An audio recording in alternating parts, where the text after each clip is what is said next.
First real world question I have is, this is a very nice front, right? It's a nice horse, isn't it? But what happens to this very nice front when all the bugs have dried on it and ruined the paint? Question number one for the comments, have they done something to the paint here, or do you have to get a film? Second real world question is, why is it that people who have this car, despite its early problems, there's no need to even talk about them now, but there was a few, still love this car and wouldn't swap it for anything else? I'm curious to find out why that is, and maybe you'll find out as I drive this.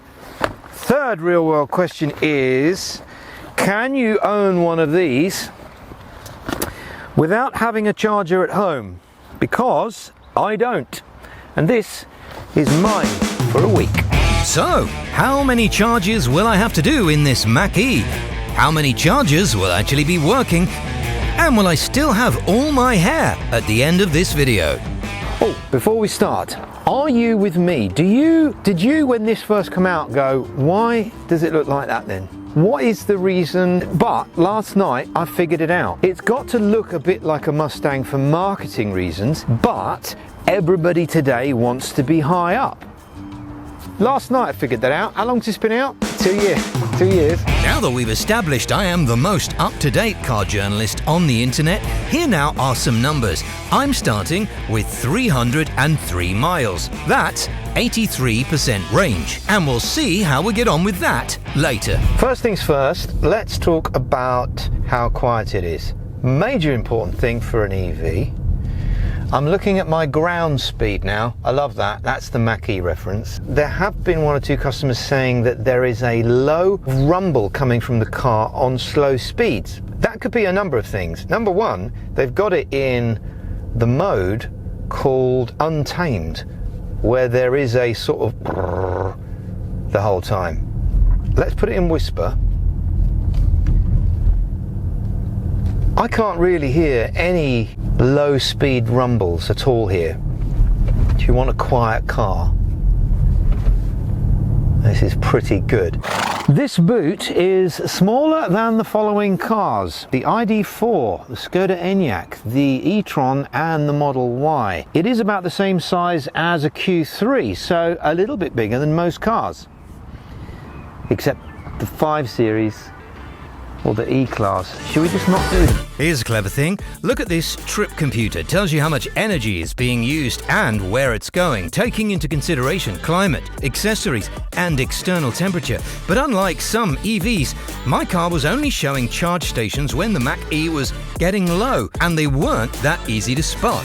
Here's a couple of things you might need to be aware of. Not major, but this, as you get in, instead of you going in kind of a sideway movement like most, is this an SUV, MPV, truck, whatever, there is a little lip here which is unusual. This is the B&O, which makes you think, it comes with a B&O sound system which some people say is a little bit underwhelming. I'm not going to agree. I don't think it is underwhelming. It's not amazing, but it's very powerful. Depends what you listen to. Anyway, this B&O here makes you think there's like a center speaker or like a sound bar. I just think they want you to know you've got a very expensive sound system in here. There's the logo. Finally, I also read on a forum somewhere, I think someone was complaining that a 6-foot person didn't have much room here and their knees would bash into this screen.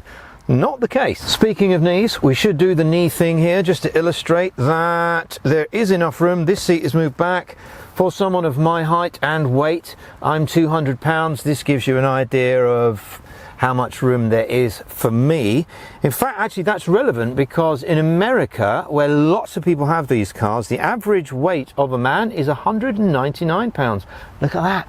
Me in America, similar weights, yeah? Even though I am saying Mac and you say Mark, we say Jaguar, you say Jaguar. We won't fall out about it though.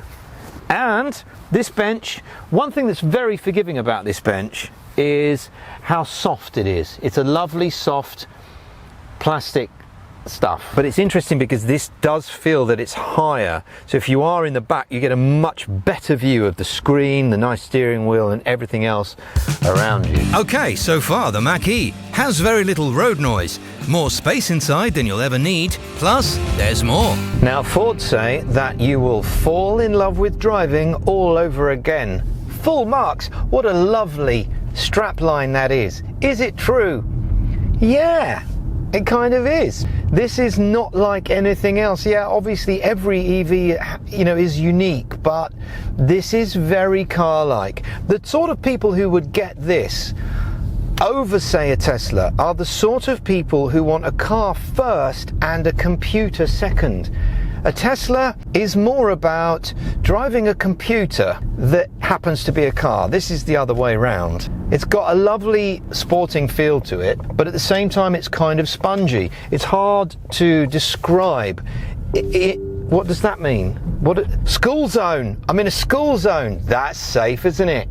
How safe is that? Little beep telling me there's children. I'm doing 16 miles an hour. Anyway, yesterday I took this on a bit of a hoon around, and there's no body roll. I do think it feels quite heavy, but the steering is light, and I'm gonna get people disagreeing with me here because there is something Mustang-y about how this drives. Now what do you want? What's the matter now? Hands-free? No, I'm not hands-free. Leave it alone. Try to do a thing. Here's your frunk, which has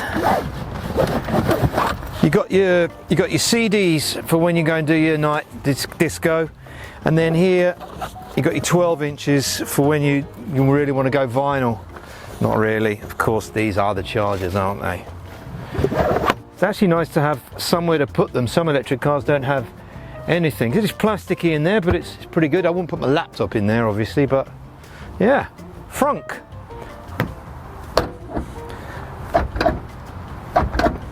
This is interesting because this rear window has got a mind of its own. I always like to see if you can close or open the windows using a key, like BMWs. So I'm going to lock it. Will it? Oh, what are we doing? Are we going to close? Does it think there's a child's hand? Oh, okay. Actually, it's got a nice soft, slow close at the end there. You obviously know how to get in and out.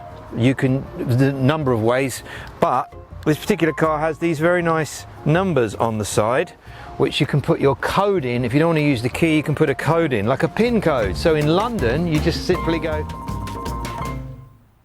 So I am a major fan of this.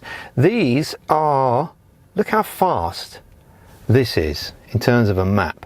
At night you get this, all goes kind of a nice blue. This is the Ford Sync 4, which is lovely. Apple CarPlay and Android Auto, which is wireless from the... What's going on? What's going on here? Oh, found a bug. No, we haven't. Everything's really big here as well. You're not going to have a problem seeing what you need to click on there. You've obviously heard quite a bit about this volume knob, which is built into the screen,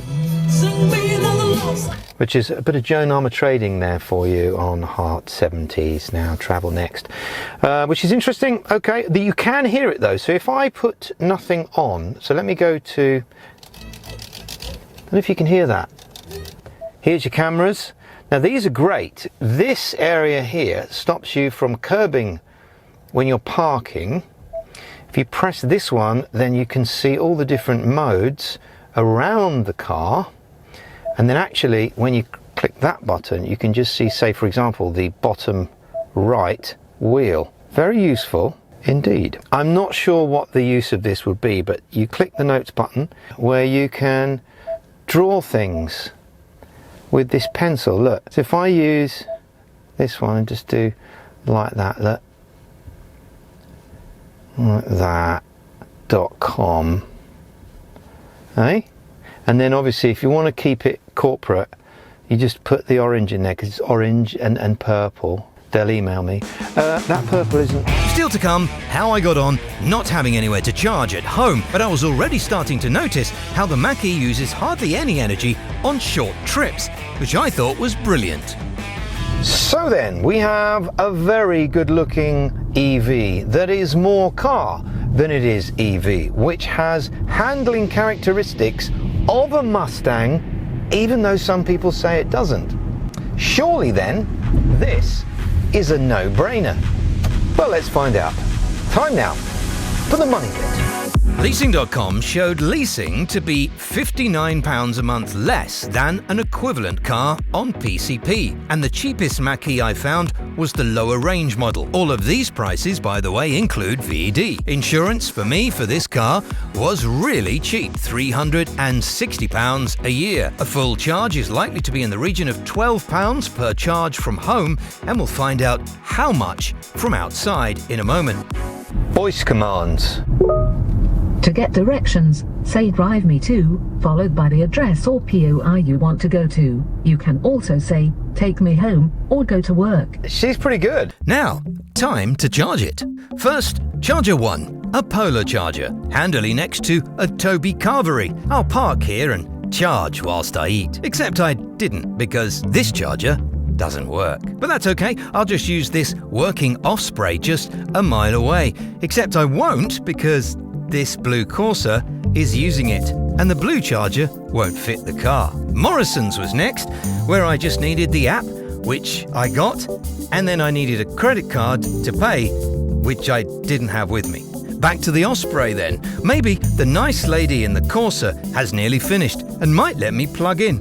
And she did. The result was £22 and back to 77% in 57 minutes, which compared to an ICE car calculates roughly to the equivalent worst case cost of 45 miles to the gallon. Top 3. Okay, there's a lot to like about this car, but I have to only find 3 things, so I'm going to say number 1, I like the fact that you've got this area here to tell you how fast you're going. I know this is a massive issue, and you do get used to it in a Tesla, but I just think it's safer to move your eyes down than it is to move your eyes across. Just a thing there. I think that is that's my number 1. Number 2, I think the quality of the materials, it's got squidgy materials. It's not hard like an Audi. The e-tron is quite hard. This has got quite squidgy and comfortable materials, so I'm going to go with comfort number 2. And number 3, the coolness factor. This is a cool car. Final thoughts? Yes, charge it from home, but not the end of the world completely if you can't. And I'm going to join all these who have given this an award and agree it is very good.